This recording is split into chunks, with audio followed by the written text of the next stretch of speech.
Nabil, bonjour. Bonjour.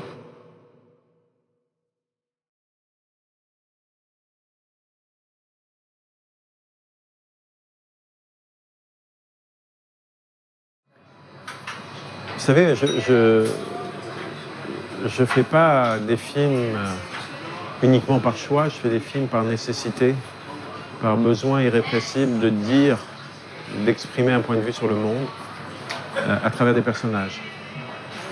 Et Razia et Mashlov mettent en scène des personnages qui sont en résistance dans une société qui elle-même est violente et dure avec eux-mêmes.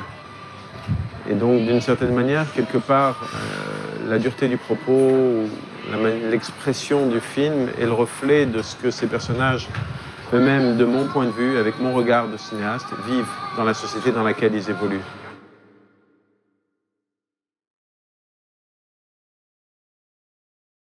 Le cinéma est un art majeur, je crois aussi pour fonction de déranger.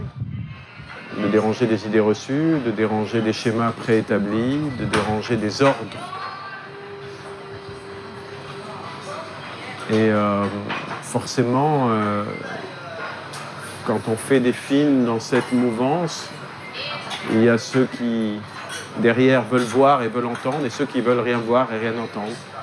Et je pense que c'est normal de provoquer des réactions, des débats, et même parfois un peu vigoureux, un peu virulent, à la sortie d'un film, à partir du moment où ce film raconte quelque chose.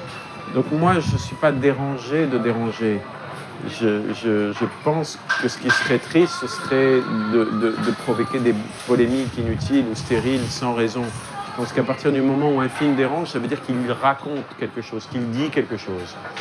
Voilà. Et c'est le fait de dire quelque chose qui peut ou pas déranger. Et à ce moment-là, je dirais que la porte doit être ouverte à toutes les discussions possibles, tous les débats possibles, parce que ces chantres de l'immobilisme sont ceux justement qui refusent le débat, qui disent bon ben voilà, on est dans une espèce de compromis, de consensus. Moi je ne crois pas que nos sociétés soient dans un compromis ou un consensus.